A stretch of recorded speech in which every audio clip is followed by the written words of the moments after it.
இந்த மாதிரி ஒரு டைம் சட்னி செஞ்சு பாருங்கள். ஒரு இட்லி இல்லைங்க, 10 இட்லியும் காலி ஆயிரும். வாங்க எப்படி செய்யலான்னு பார்க்கலாம். ஒரு கடாய் எடுத்து அதில் ஆயில் விட்டுக்கோங்க. அது கூடவே பார்த்தீங்கன்னா அரை பெரிய சைஸ் வெங்காயம் கட் பண்ணி போட்டுக்கோங்க. கூடவே பூண்டு பல் ஒரு 7 பூண்டு பல் போட்டுக்கோங்க. கூடவே காரம் எவ்வளோ தேவையோ அந்தளவுக்கு காஞ்ச மிளகா போட்டுக்கோங்க. ஒரு ஸ்பூன் வச்சு நல்லா மிக்ஸ் பண்ணி விட்டு கொஞ்சமாக பொட்டுக்கல்லையும் கொஞ்சமாக வேர்க்கல்லையும் சேர்த்து நல்லா மிக்ஸ் பண்ணி விட்டுக்கோங்க.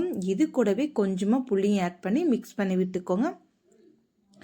இது கூடவே கொஞ்சமாக புதினா கொத்தமல்லி ரெண்டுமே எடுத்துக்கோங்க. நான் புதினா போட்டிருக்கேன். இது கூடவே உப்பு சேர்த்துருக்கேன். இப்போ ஒரு மிக்ஸி ஜாருக்கு மாற்றிட்டு நல்லா நைஸாக அரைச்சி எடுத்துக்கோங்க. இப்போ நைஸாக அரைச்சி எடுத்தாச்சு.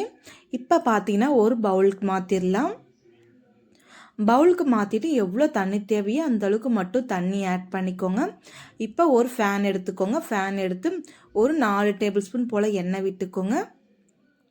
எண்ணெய் விட்டு கொஞ்சமாக சீரகமும் நல்லா கொதி வந்ததுமே கொஞ்சமாக கடுகும் போட்டு நல்லா விடிஞ்சிடும். இந்த டைமில் ஒரு காஞ்ச மிளகா கொஞ்சமாக கருவேப்பிலை போட்டு இப்போ சட்னி கூட ஊற்றி நல்லா மிக்ஸ் பண்ணி விட்டுக்கோங்க. இது கூடவே தேவைன்னா கொஞ்சமாக சால்ட் ஆட் பண்ணிக்கோங்க.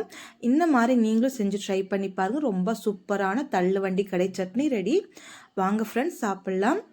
நீங்களும் ஒரு டைம் ட்ரை பண்ணி பாருங்கள். ரொம்ப சூப்பரான சட்னி. பிடிச்சிருந்தா லைக் பண்ணுங்கள், கமெண்ட் பண்ணுங்கள், சப்ஸ்கிரைப் பண்ணுங்கள், ஷேர் பண்ணுங்கள்.